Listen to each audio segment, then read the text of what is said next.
कल हमने पढ़ा था थॉमस हॉब्स के बारे में। हॉब्स ने कहा था कि आदमी बाय नेचर, ठीक है, वाइल है, इसमें गुस्सा है, ठीक है, ये दूसरों का हक मारने के लिए तुला रहता है बाय नेचर। हम ये ट्रेड्स, ये कैरेक्टर्स जन्म से लेके रहते हैं, जन्म सिद्ध कैरेक्टर्स होते हैं हमारे ऐसे कि we are bound to eat upon the rights of others. This is what Thomas Hobbes said. इतना समझ में आ गया। नाउ ही सेड कि स्टेट का होना बहुत जरूरी है, गवर्नमेंट का होना इसलिए जरूरी है क्योंकि अगर आदमी को आपने खुला छोड़ा, he will kill upon the others. That is why there is a concept of state या गवर्नमेंट, ताकि इस आदमी के कैरेक्टर्स को, इसके उस वाइल्ड नेचर को सप्रेस या सप्रेशन में रखा जाए। Getting my point? तो जो वो स्टेट होगी, जिस तरीके की वो गवर्नमेंट होगी, वो क्या करेगी? फोर्स यूज करेगी। आदमी को कंट्रोल में रखना है तो क्या करेगी वो? शी विल नियम बनाएगी, एब्सोल्युटली राइट। और ऐसे नियम बनाएगी कि आदमी को आवाज भी नहीं उठानी, भाई चुप करके बैठो। थोड़ा फासिस्ट टेंडेंसीज होगी गवर्नमेंट में, आदमी को आजादी नहीं देगी क्योंकि उसको पता है कि अगर इसको आजादी दे दी तो ये गलत हरकत करना शुरू करेगा। उस कॉन्सेप्ट ऑफ स्टेट को हॉब्स ने लेविएथन स्टेट कहा। बात समझ में आ गई? लेविएथन स्टेट कौन सी स्टेट होगी? जो आदमी के उस नेचर को, जो वो जन्म सिद्ध कैरेक्टर्स लेके पैदा हुआ है, जिसमें वो दूसरों को मार रहा है, अपने दूसरों के हक मार रहा है, दूसरों को परेशान कर रहा है, अपने आप को सेटिस्फाई करने के लिए दूसरों की प्रॉपर्टी हथिया रहा है, उसको सप्रेस करने के लिए जो नेचर ऑफ स्टेट होगा वो सप्रेसिव होगा ऑब्वियसली। तो उस नेचर ऑफ स्टेट को हम लिविएथन स्टेट कहते हैं अकॉर्डिंग टू थॉमस हॉब्स। बात समझ में आ गई? क्लियर है ना यहां तक? Now coming back to the today's topic, ये कल की बात थी, यहां पे हमने, हाँ जी, नाउ आज का जो टॉपिक है it is about John Locke, Rousseau and Rawls. ये बहुत ही इंपॉर्टेंट फिलोसफर्स हैं जहां से क्वेश्चन हर हर साल आ ही जाते हैं, हर साल 100%। ठीक है, पहला जॉन लॉक, ठीक है, इसका जो पहला थॉट था it was about liberty and 3 natural rights. ठीक है, now coming back to what Thomas Hobbes said कि इंसान बजाहिर या बाय नेचर वाइल्ड इंसान है, वाइल्ड है, दूसरों के हक मारता है। लॉक ने कहा ऐसा कुछ भी नहीं है, आदमी बाय नेचर बहुत सही है, बहुत अच्छा है। बहुत अच्छा मतलब उसने कहा कि आदमी जब पैदा होता है तो 3 तरीकों के राइट्स लेके पैदा होता है। उसमें क्या क्या है? लाइफ, राइट टू लाइफ, दूसरा राइट टू लिबर्टी, और तीसरा राइट टू प्रॉपर्टी, जिसको इसने कहा कि ये नेचुरल राइट्स है। ये 3 राइट्स आदमी जब पैदा होता है तो ये 3 राइट्स लेके पैदा होता है। दैट मीन्स कि यही 3 राइट्स आदमी की बेसिक नीड है, उसको चाहिए ही चाहिए होता है, life, liberty and property. Getting my point? That means कि आदमी बाय नेचर को ये 3 चीजें चाहिए व्हाटसोएवर। फिर उसने कहा अब ये जब लोग साथ में जुड़ते हैं, एक ग्रुप बनता है, तो वो क्या करते हैं, क्योंकि सबको लाइफ, लिबर्टी और प्रॉपर्टी चाहिए, तो सब लोग क्या करते हैं, डिसाइड, आपस में फैसला करते हैं इन 3 चीजों को बचाने के लिए हमारे पास एक गवर्नमेंट होनी चाहिए जो हमारी लाइफ, हमारी लिबर्टी और हमारी प्रॉपर्टी को बचाए। हम अपने यहां थोड़ा सा फ्रीडम सरेंडर करते हैं, जो फ्रीडम हम में है, थोड़ा सा लिबर्टी हम सरेंडर करते हैं, सरकार को दे देते हैं। उसके बदले में सरकार हमको क्या देगी? इन 3 चीजों की सुरक्षा, 1 2 3। दैट मीन्स आदमी बाय नेचर बहुत सही इंसान है, according to John Locke. Now आपके क्वेश्चन का आंसर लॉक ने दिया। यूटिलिटेरियन प्रिंसिपल सही है गलत है we don't know, but Locke ये कह रहा है कि जरूरी नहीं है कि आदमी बाय नेचर वाइल हो। आदमी बाय नेचर ये 3 राइट्स लेके आता है और सरकार का काम है कि वो इन 3 राइट्स को हर आदमी के लिए बचाए। Getting my point? ठीक है। Locks 3 natural rights of every man. He was strong advocate of freedom and governance by consent, distinguishing self regarding from other regarding actions as the test for when the state may intervene. उसने ये कहा आदमी की liberty को अगर बचाना है तो सरकार का एग्जिस्टेंस होगा। ठीक है, सरकार लिबर्टी को बचाएगी। फ्रीडम और लिबर्टी में क्या फर्क है, किसी को आइडिया है? एक होती है फ्रीडम, एक होता है लिबर्टी। मैं बताता हूं, समझ लेना। इमेजिन आप जंगल में हो, आप जंगल में हो, कोई कानून नहीं एग्जिस्ट करता है, जिसको जो मन करे वो करे, चाहे करे। ठीक है, तो क्या होगा? आप शेर को मारना चाहेंगे, शेर आपको मारेगा, है ना? आप किसी बियर के सामने खड़े हो गए, पहले वो आप पे हमला करेगा without any second thought. That is called as freedom. You do whatever you want, you are free. जंगल में छोड़ दिया आपको, जो मन करे कर लो, बट उस फ्रीडम के चक्कर में आपको भी नुकसान पहुंच सकता है। शेर खा जाएगा, बियर खा सकता है, सांप काट सकता है, कुछ भी हो सकता है ना। बट आपको उसी जंगल में छोड़ा जाए, वो बताया जाए इस जगह नहीं जाना, यहां बियर है, इस जगह नहीं जाना, यहां से सांप काटते हैं, उधर नहीं जाना, वहां से शेर है, तो क्या होगा? थोड़ी सी रेस्ट्रिक्शन आएगी, बट क्या होगा? आपकी सेफ्टी होगी, जान बच सकती है। That is liberty. Getting my point? So liberty और फ्रीडम में थोड़ा सा अंतर है, उस अंतर को समझना बहुत जरूरी है। ठीक, बट हियर लिबर्टी को प्रोटेक्ट करना है, आदमी के उस नेचर को प्रोटेक्ट करना है कि जहां पे उसको जो मन करे वो करे, बट साथ साथ में उसकी भी प्रोटेक्शन हो, उसकी जान न चली जाए। Getting my point? ठीक है, तो सरकार का एक ही काम है इस वाली फिलॉसफी में, सरकार इन 3 चीजों को प्रोटेक्ट करेगी, सेफ्टी रखेगी। ठीक है, this is what he called as the 3 natural rights of man, every man. You got my point? Now here, India's founding fathers absorbed the Locke's philosophy, the right to property under Constitution, Article 19 and Article 21. ये तीनों चीजें हमको हमारे constitution ने दी है। दो right to property later was revoked, ठीक है, because of the conditions that were existing. The gap between rich and poor इतना ज्यादा था कि सबको जमींदार अगर रख दिए होते, हमने ऐसे ही जमींदारी राइट्स को चेंज नहीं किया होता, तो आज एक बंदे के पास हजारों एकड़ जमीन होती, एक के पास कुछ भी नहीं हो सकती। तो उस इनइक्वालिटी जो समाज में थी उसको ठीक करने के लिए गवर्नमेंट ने राइट टू प्रॉपर्टी को हटा दिया। ठीक है, बट उसके अलावा आर्टिकल 19 और article 21 with some restrictions exist करता है। Got my point? So this is Locke was the critique to what Hobbes said, जहां पे उसने कहा था कि आदमी बाय नेचर इज वाइल्ड। ठीक है, नेक्स्ट इज ऑन सिंस अब लॉक का ये जो आइडिया है life, liberty and property, these are the traits of a free man, freedom, individualism. यहां पे रेस्ट्रिक्शन नहीं चाहती। इस तरह की गवर्नमेंट कैसी होगी?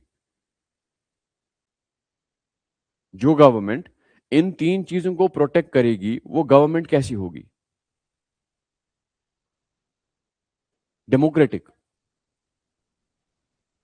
बढ़िया तो होगी, बढ़िया ही होगी, है ना, but sense of democracy will be there.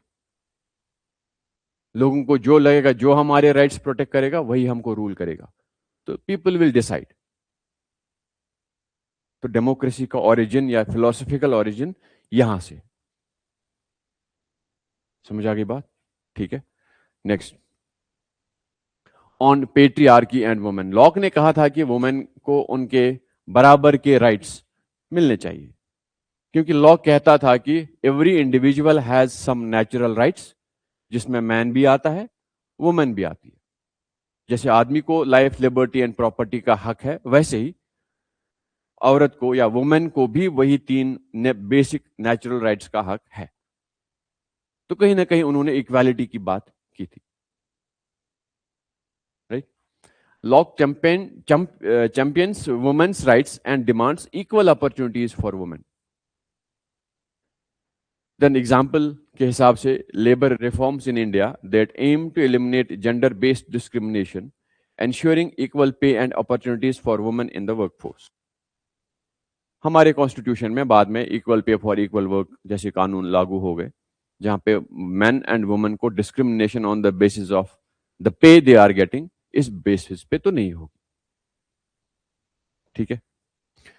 On property, property पे उन्होंने कहा था कि man has a natural right over property, nature is entirely at the disposal of a man for his comfort. हर इंसान को प्रॉपर्टी रखने का हक है, ऐसा लॉक ने कहा था। मॉर्निंग। ठीक है, हर आदमी को प्रॉपर्टी रखने का हक है, राइट। नेचर एग्जिस्ट करता है क्योंकि आदमी को ये राइट्स चाहिए, आदमी के लिए।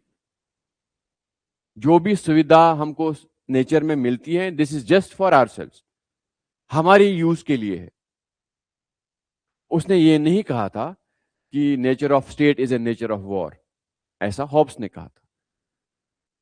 ये कहता है कि नेचर का एग्जिस्ट होना इसलिए है क्योंकि आदमी की बेनिफिट उसमें है। आप इसमें एनवायरमेंटल पर्सपेक्टिव डाल सकते हैं, आप इसमें प्रॉपर्टी वाला पर्सपेक्टिव डाल सकते हैं, जैसा आपको ठीक लगे। Now there is a question when it comes to India, if right to property were truly a natural right, why is the average land holding of Indian farmers below 2 hectares? 83% of farmers in India, 83% of farmers in India, उनके पास जो land है उसका total जो है 2 hectare से भी कम उनकी position है। ऐसा क्यों?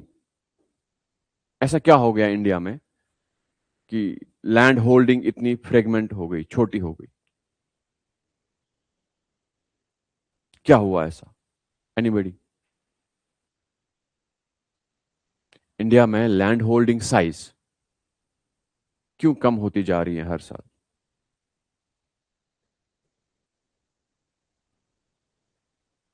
नहीं, कैसे?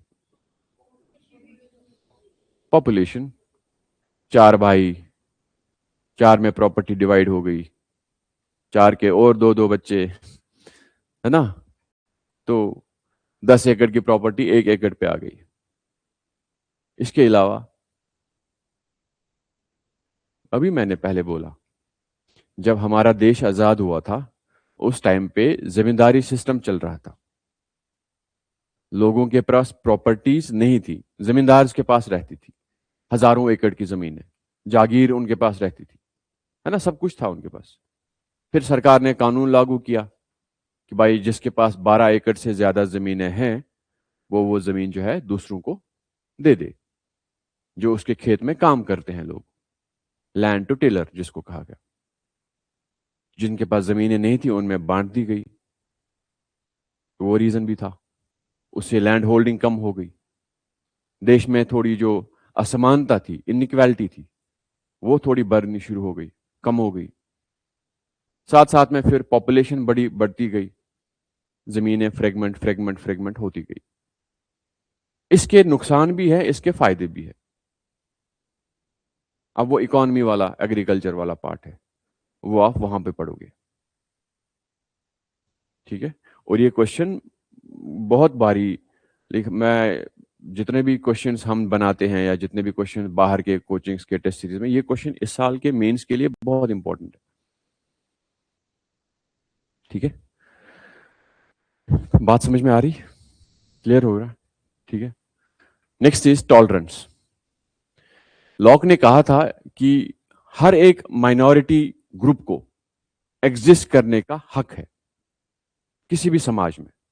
माइनॉरिटी ऑफ, चाहे वो सोच की माइनॉरिटी हो, रिलीजन की माइनॉरिटी हो, कल्चरल माइनॉरिटी हो। अगर एक गांव में मेजॉरिटी है तो उतना ही हक माइनॉरिटी को भी है रहने का। एक देश में जैसे मेजॉरिटी रहती है वैसे ही माइनॉरिटी रहेगी, क्योंकि वो उसका जो बेसिस ऑफ राइट्स था, it was about natural rights, कि हर कोई इंडिविजुअल वो राइट्स लेके पैदा होता है, तो वो किसी भी धर्म का हो उससे कोई मतलब नहीं, बराबरी का हक यहां पे सबको है, ऐसा लॉक ने कहा था। ठीक है, there is nothing to discuss about this. It's quite common and you guys will understand this. Next is Rousseau. ये बड़ा ही इंटरेस्टिंग फिलोसफर है, मजा आएगा आपको इसको पढ़ के।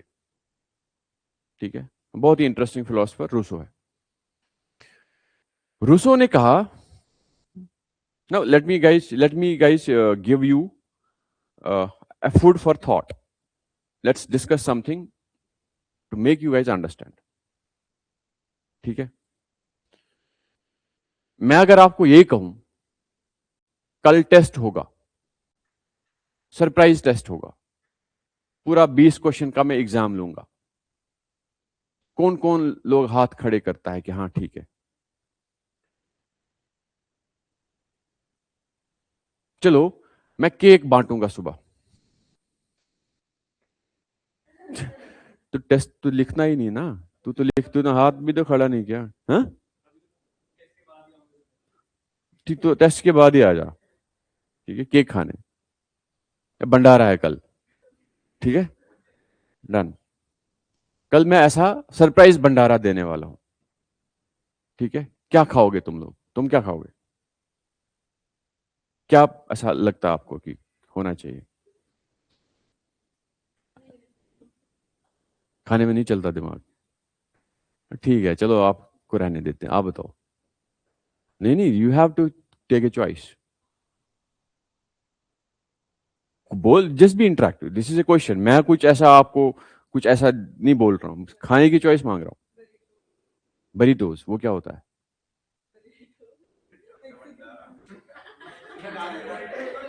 अरे भंडारा हटा दो वर्ड, खाना रख दो।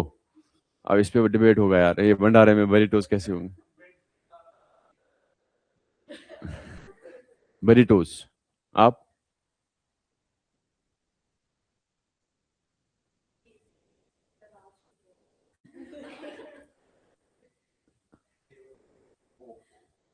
अरे भाई,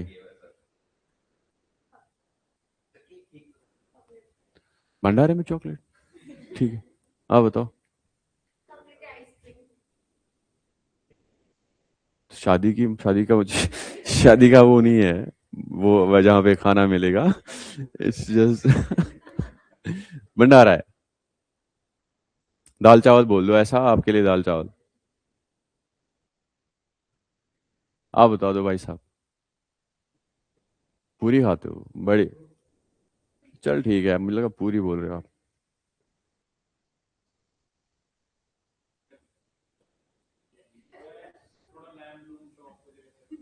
लैम लूम चॉप वे चलो आप बता दो। ठीक है, चलो। नाउ देर आर एक, चार एक पाँच, पाँच पाँच 10 13 15 पीपल है यहाँ पे, 15 लोगों की 15 चॉइसेस है ना? तो हर एक की चॉइस तो पूरी नहीं की जा सकती। शादी का वो लगा नहीं है, बुफे नहीं लगा है। Now you guys decide, if I से, आप लोग डिसाइड करो कल क्या होना चाहिए खाने में जिसमें सब खुश हो।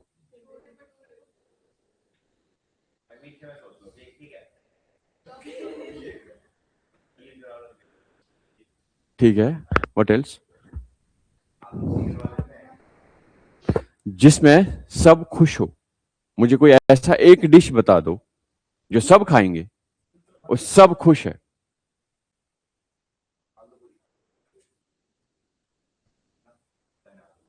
आलू पूरी किसको पसंद नहीं है? What about them? अब एक चीज है, यहां पे दो आइडिया आए। मेरा या आंसर है या पढ़ रहे हो आलू पूरी के थ्रू? ठीक है ना। यहां पे सवाल है, अगर मेजॉरिटी फैसला करती तो aloo puri would have been the dish tomorrow, right? Aloo puri was decided even though इनको उनको पसंद नहीं है, राइट? अगर मेजॉरिटी फैसला करेगी कि आलू पूरी होना है कल, तो आलू पूरी तो डन हो ही गया, बट इन लोगों की मर्जी के खिलाफ हो गया। That is the simple majoritarianism, क्योंकि मेजॉरिटी ने डिसाइड किया वही होगा। What about the minority guys, जिन्होंने इस बात के लिए अपनी हामिया अपना फैसला नहीं सुनाया था? ये एक सिंपल मेजॉरिटेरियन कॉन्सेप्ट है, ठीक है? There is a concept given by the Rousseau called as general will. General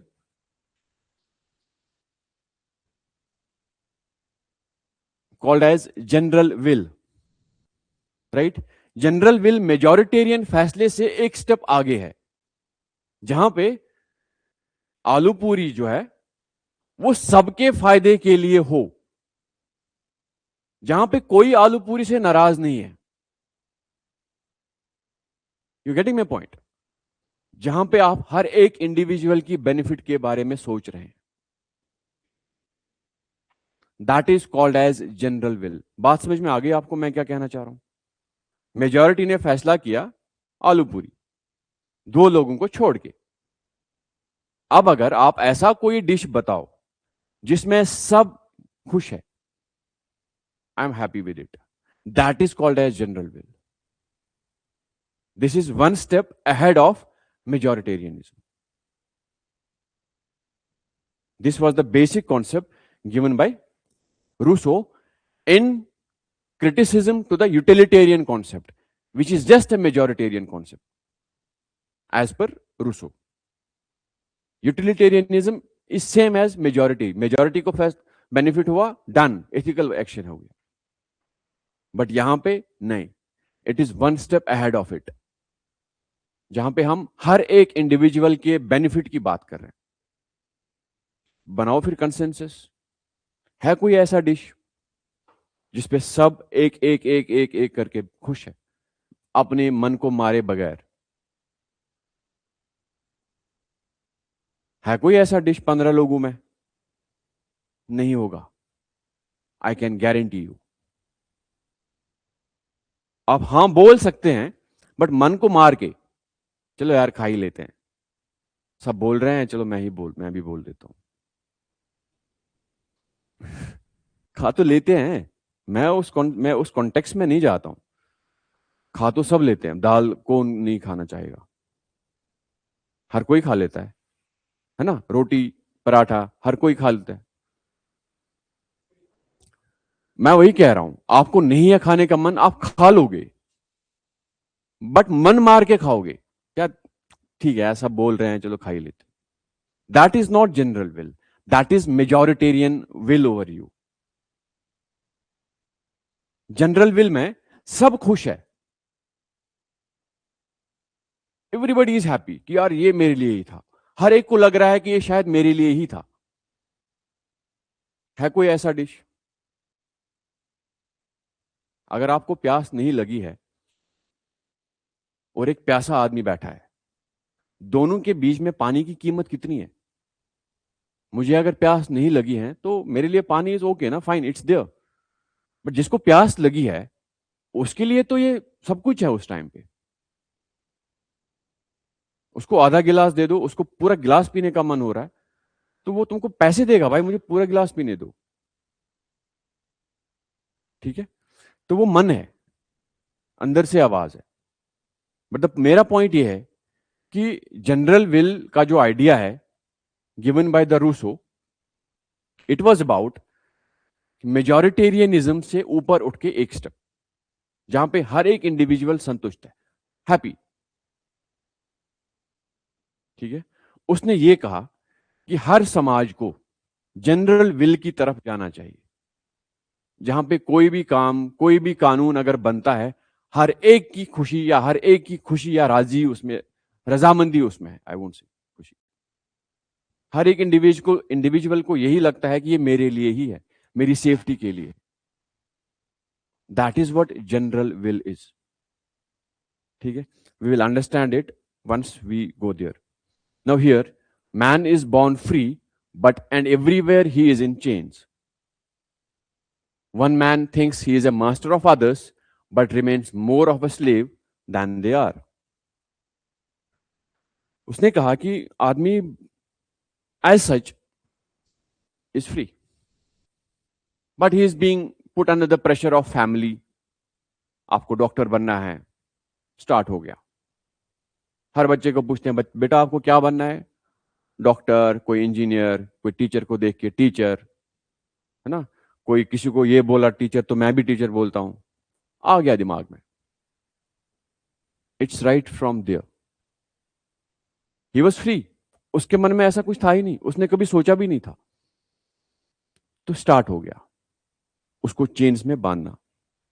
अब तुमको डॉक्टर बनना है तो मतलब 10th पास करना है विद गुड मार्क्स, उसके बाद साइंस लेनी है, साइंस पढ़नी है, उसके बाद तुमको क्या कौन सा एग्जाम देते हैं उसके लिए, नीट एग्जाम देना है।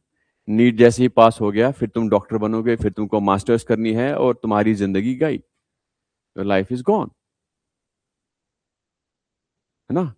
वो डॉक्टर बनना था नहीं बनना था, that is a secondary point. But जैसे ही उसके मन में ये बात आ गई, ही स्टैंड्स एनस्लेव्ड। फिर एक अटेम्प्ट दिया, नहीं हुआ, और एक प्रेशर, समाज का प्रेशर, तुमने क्या किया, अब मुझे प्रूव करके दिखाना है। होता है ना? आप सबको होगा। I am very sure about it. आप जब अपने घर, अपने गांव जाते होंगे तो पहला सवाल जो भी आपका कोई देखता होगा, नेबर, बेटा कब आ गए, कल आ गए, अब कब जा रहे हो? आई एम श्योर ये सवाल आपको आ ही गया होगा, वापस कब जा रहे हो, कब बनोगे ऑफिसर, अगर उसको पता है तो। ये होता ना? क्यों होता है ऐसा? उसको क्या लेना देना है आप ऑफिसर बनोगे नहीं बनोगे? उसको तो पैसा नहीं देने वाले आप, नहीं देने वाले ना किसी को पैसे। आप तो अपने भाई को ना दे, उसको क्या लेना देना? Why is asking you question? क्योंकि वो भी उसी समाज का हिस्सा है जिस समाज से आप उठ के निकले। उसको भी ऐसा ही फील कराया गया है जब वो आपकी उम्र में था।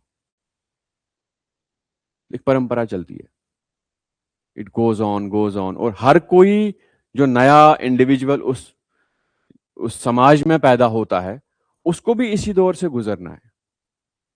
That is why this guy said, Rousseau said, he was actually born free, but अब वो बेचारा अलग अलग तरीकों के चेन्स में बंधा हुआ है। आदमी कैसे? बच्चा बड़ा हो गया तो माँ बाप ने वैल्यूज डाल डाल के उसको प्रेशर में लाना शुरू किया, समाज ने, स्कूल ने, कॉलेज ने। फिर जैसा शादी हो गई, बड़ा हो गया, बच्चे हो गए, he can't do what he thinks या what he likes. Now imagine कोई डॉक्टर सिंगर बनना चाहता था, ठीक है, नहीं बन पाया क्योंकि वो डॉक्टर बन गया। अब वो सर्जरी कर रहा है और उसके मन में आ रहा है कि यार काश मैं डॉक्टर, काश मैं सिंगर होता। कितना मुश्किल है। Getting my point? So that is where come out of this delusion now. Come back to the class. मुझे पता है आप सब लोग कुछ घर चले गए, कुछ के मन में थॉट्स आ गए, यार फला बंदे ने तो मुझे बोला था, हाँ ये बात सही है। Now come back.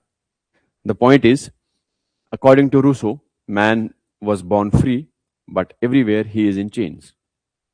This is the idea behind this particular thought. ठीक है। देन ही टॉक्ड अबाउट यहां पे pyramid of duties in a just society. यहां से जब ऊपर जाते हैं तो रेस्पॉन्सिबिलिटीज इंक्रीज हो जाती है। पहला, यहां से एक छोटा बच्चा पैदा हुआ, थोड़ा बड़ा हो गया, अपनी परेशानी, फिर फैमिली, फिर सोसाइटी, फिर गवर्नमेंट, फिर constitution. Prime minister Narendra Modi, he is a prime minister, I am powerful prime minister. उसको कोई नहीं पूछेगा ना कि कब जा रहे हैं अमेरिका, कब जा रहे हैं मियाँ, ऐसा कोई नहीं बोलने वाला ना उसको, नहीं। बट उसके अंदर जो प्रेशर है वो किसका है? कॉन्स्टिट्यूशन का। It's there. Getting my point? So this was the thought behind this particular quote given by Rousseau. Thought process का फायदा है नहीं है, that is secondary, but at least हमको ये पता चल रहा है कि ऐसा कोई थॉट एग्जिस्ट करता है। Getting my point? Next is general will, the basic idea which I made you understand. This is the most difficult part to understand when it comes to Rousseau. ठीक है? There is a majoritarianism, जहां पे majority decide करती है, majority को फायदा मिला, action अच्छा है, दैट इज यूटिलिटेरियनिज्म। ठीक है? व्हाट अबाउट दोज जिनको फायदा नहीं मिला? तो ऐसा कोई एक्शन कर लो जिससे हर एक इंडिविजुअल खुश है, संतुष्ट है, that is called as general will. हर एक को ये लगे ये मेरे लिए ही था। ठीक है? The people are the ultimate authority in any democracy. Sovereignty lies within the people. India's constitution begins, we the people of India. उसमें वी में हम भी आते हैं, आप सब आते हैं, हर एक फर्द, हर एक शख्स जो इंडियन सिटीजन है वो भी आता है। तो दैट मीन्स जब हम we the people of India कहते हैं, we the people of India do solemnly recognise and give ourselves, है ना प्रेम्बल, देश सुना पढ़ा है कभी प्रेम्बल? याद है किसी को?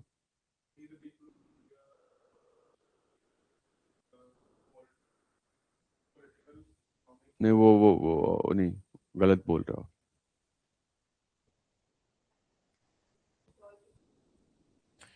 Socialist, you are right, going right, got it.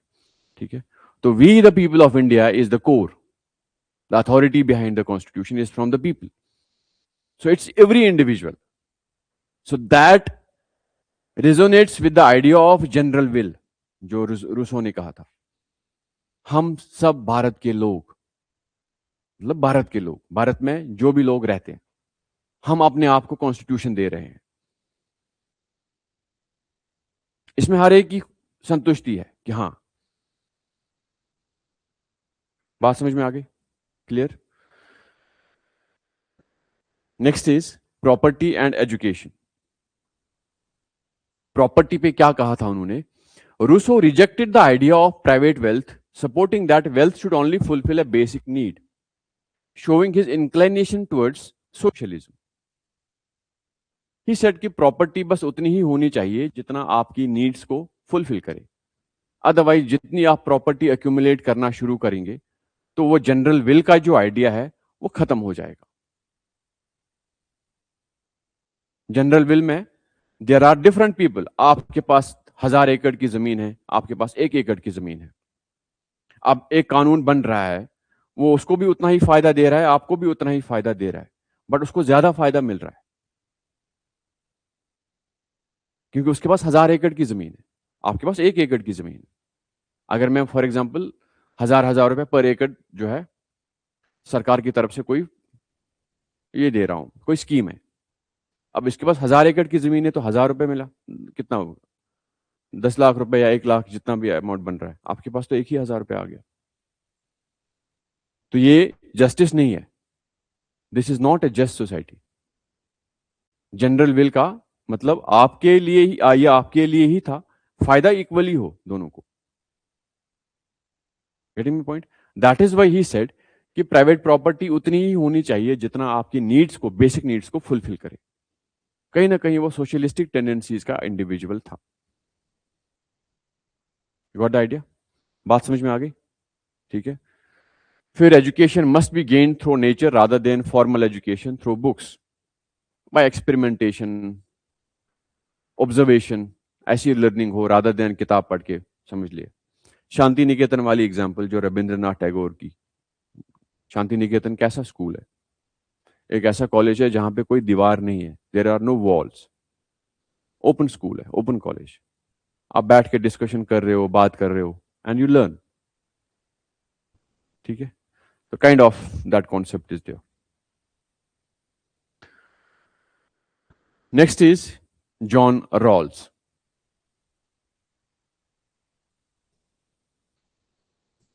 ये मॉडर्न टाइम्स का सबसे बेस्ट फिलोसफर माना जाता है जॉन रॉल्स को, आजकल के टाइम का best philosopher out there, called as John Rawls. American philosopher है, अमेरिका में रहते हैं। इनका एक आइडिया ऑफ जस्टिस है, ठीक है, हम यही समझ जाएंगे। Equality of political rights, differential equality, justice, तीन तरीकों की बातें इन्होंने कही थी। ठीक है, तीनों को समझना बहुत जरूरी है और बहुत थोड़ा मुश्किल है व्हील ऑफ इग्नोरेंस को समझना, वो हम बाद में समझ जाएंगे। ठीक है, पहला is equality of political rights. हर सिटीजन को, चाहे वो गरीब है या अमीर है, should hold basic rights such as liberty, right to vote, right to hold public office. In most nations, these are called as political rights. इन्होंने कहा था कि हर एक इंडिविजुअल को ये पॉलिटिकल राइट्स की समानता होनी चाहिए। हर एक को इन राइट्स को या इन राइट्स में जीने का हक होना जरूरी है, जिसमें right to liberty, right to vote, right to hold public office, ये तीन तरीके के राइट्स होना बहुत जरूरी है ताकि समाज में समानता हो, हर एक के पास वो ये तीनों राइट्स एक्सप्रेस करने का हक हो। ये पहला, इक्वालिटी ऑफ पॉलिटिकल राइट्स इन्होंने कहा था। इकोनॉमिक राइट्स की बात इन्होंने नहीं की थी, वो हम आगे चल के पढ़ेंगे। पॉलिटिकल राइट्स पे इन्होंने कहा था, जॉन रॉल्स ने, हर एक को पॉलिटिकल राइट्स होने का, ये तीन तरह के राइट्स होने का हक है। वो वोट करे, वो लिबर्टी इख्तियार करें, और वो कोई भी पब्लिक ऑफिस होल्ड करने के लिए उसको फ्रीडम हो। प्रेसिडेंट बनना चाहता है कोई, प्राइम मिनिस्टर बनना चाहता है, आ जाओ इलेक्शन में लड़ो, सबको हक है। राइट? तो इंडिया में भी ये तीनों राइट्स हमारे पास अवेलेबल है। राइट टू वोट हर एक सिटीजन को है, ठीक है। Then right to hold public office, yes, सबको है, खड़े हो जाओ इलेक्शन में अगर आपकी उम्र 21 साल से ज्यादा है, ठीक है। And then right to liberty, yes, article 19, ठीक है। बट अगर आजकल के कॉन्टेक्स्ट में जो कंट्रोवर्सी चल रही है एसआईआर की, एसआईआर पढ़ा है? स्पेशल इंटेंसिव रिवीजन, जिसके अंतर्गत कुछ इंडिविजुअल्स के वोटिंग राइट्स हटा दिए जाते हैं ऑन द सस्पिशन कि ये डाउटफुल वोटर हो सकता है, इसके कागजात पूरे नहीं है, तो इसको वोट करने का अधिकार इस पर्टिकुलर इलेक्शन में तो नहीं है। तो that idea directly confronts with the Rawls idea of equality of political rights, ठीक है। Next is differential equality. He said, some are rich and some are poor. Because of this difference in position, people are granted different rights.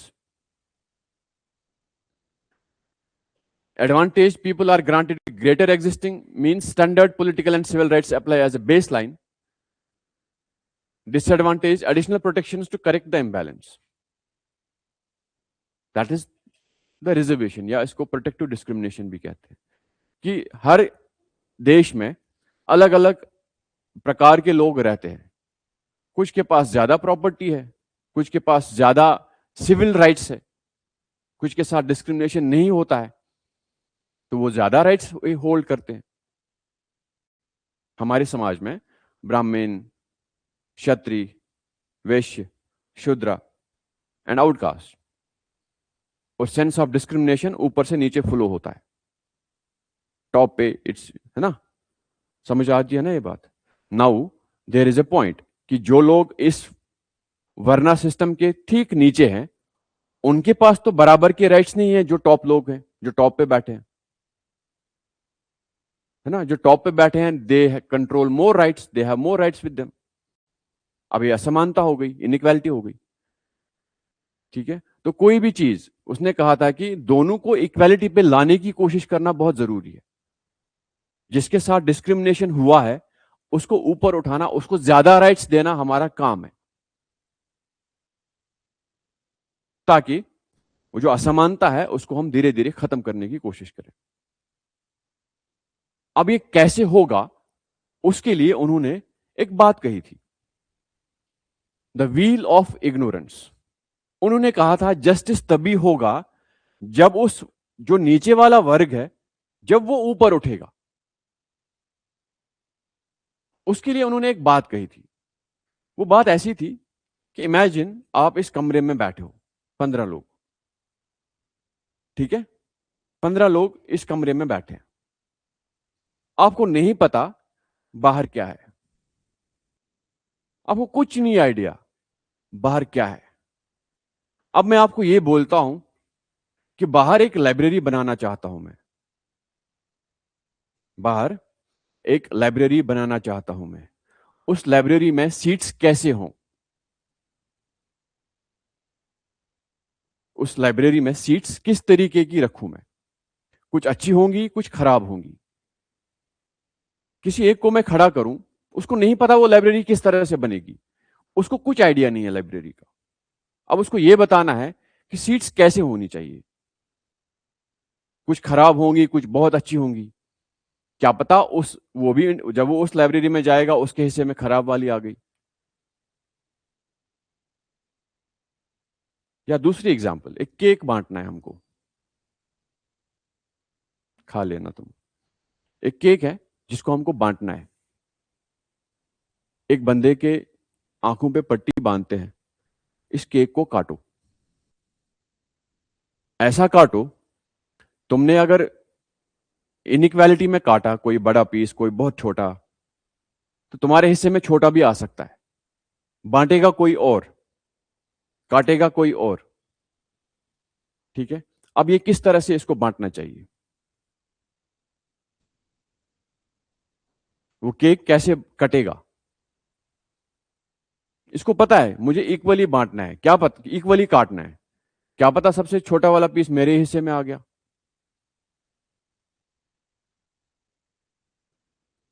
अब मैं आपको ऐसे एक और situation देता हूं। आप लोग इस अलग धरती के हिस्से हो, यहां से बाहर कुछ भी नहीं है, इमेजिन। अब मैं आपको ये बोलूं कि जब वो धरती बनेगी या जब वो देश हम बनाएंगे, उस देश में राइट्स कैसे होंगे, उस देश का कॉन्स्टिट्यूशन कैसा होगा, क्या वो लिबरल होगा, जिसको जो मर्जी करना है कर लो। अब आपके हिस्से में मैं ये रखता हूं कि आप कॉन्स्टिट्यूशन बनाओ और आप भी उसी देश के वासी बनोगे, बाद में उसी देश के सिटीजन बनोगे। किस तरीके के राइट्स बनाओगे आप? आपको नहीं पता मैं किधर फॉल करूंगा, उस जब मैं उस देश में रहने जाऊंगा। आप गरीब भी हो सकते हैं, अमीर भी हो सकते हैं, ठीक है। अब मैं आपको यह बता रहा हूं, अब आप कॉन्स्टिट्यूशन बनाओ उस देश का। कैसे बनाओगे आप कॉन्स्टिट्यूशन? क्यों?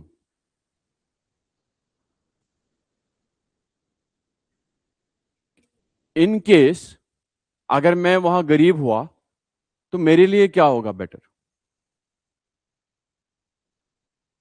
मेरे लिए भी तो कुछ मैं रखूं। क्या पता मैं वहां गरीब गरीब इस घर में पैदा हुआ या गरीब घर में आ गया, या क्या पता मैं राजा बन गया उस देश का, नहीं पता हमको। बट हम क्या करेंगे, ऐसा कॉन्स्टिट्यूशन बनाएंगे जो गरीब को भी उतना ही फायदा देगा, अमीर को भी फायदा उतना ही देगा, या गरीब को ज्यादा फायदा देगा, अमीर को कम फायदा देगा। क्योंकि आपको नहीं पता, अगर आप गरीब वहां गरीबी में आ गए तो नुकसान होगा, ठीक है, अमीर आ गए तो कोई भी नुकसान नहीं है। तो आप गरीब को दिमाग में रख के अपना कॉन्स्टिट्यूशन बनाओगे, क्योंकि वो डर जो अंदर है हमारा कि क्या पता अगर मैं वहां रहने लगा, मैं गरीब हुआ तो मैं तो अपने पैरों पे कुल्हाड़ी मार रहा हूं। This non idea about the other place is called as veil of ignorance. बात समझ में आ रही?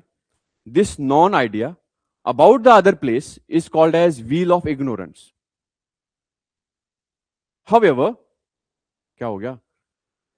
अच्छा, डिस्ट्रैक्ट हो रहा हूं ना मैं, तो बैठ जाओ आराम से।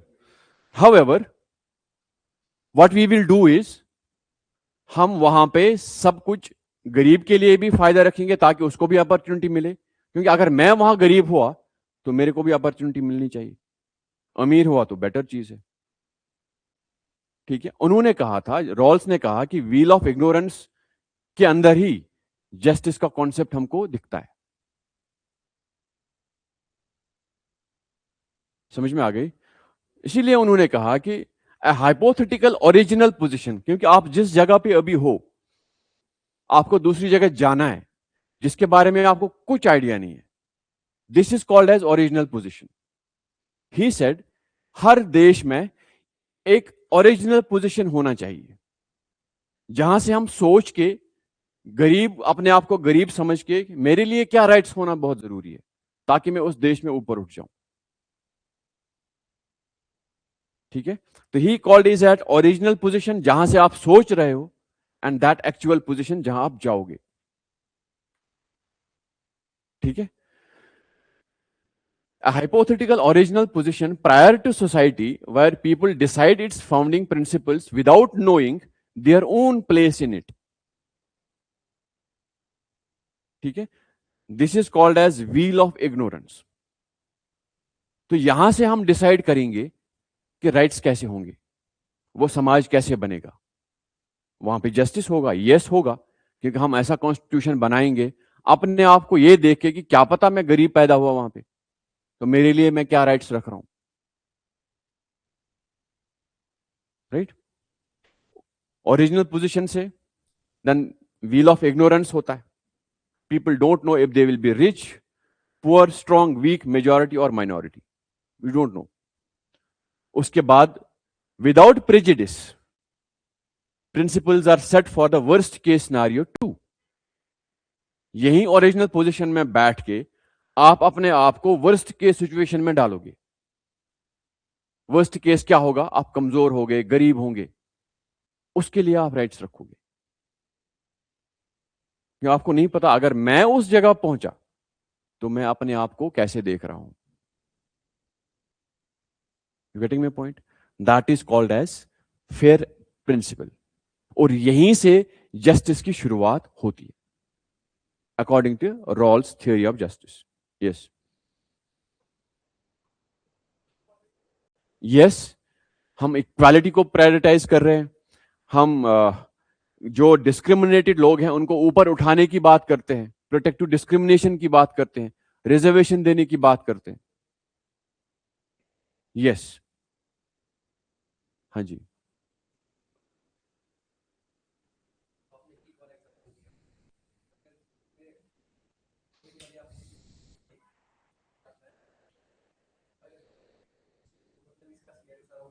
व्हील ऑफ इग्नोरेंस खत्म हो जाएगा, क्योंकि यहां पे अगर आपको मैं उस देश में पहले ही बिठा दूं तो आपको पहले ही पता होगा ना। तो वो इग्नोरेंस होना बहुत जरूरी है ताकि आप उस पोजीशन को देख सको। क्या पता मैं गरीब पैदा हुआ, या क्या पता मेरे को केक का सबसे छोटा हिस्सा मिला, वो मुझे ही, मेरे हिस्से में आया, इसलिए मैं बराबर काटूंगा। यस, कीपिंग इन माइंड कि मेरा वर्स्ट केस सिनेरियो क्या हो सकता है। बात समझ में आ गई? तो this is called as veil of ignorance. So now this is the end of Western philosophy. कल से we will be starting Indian philosophy.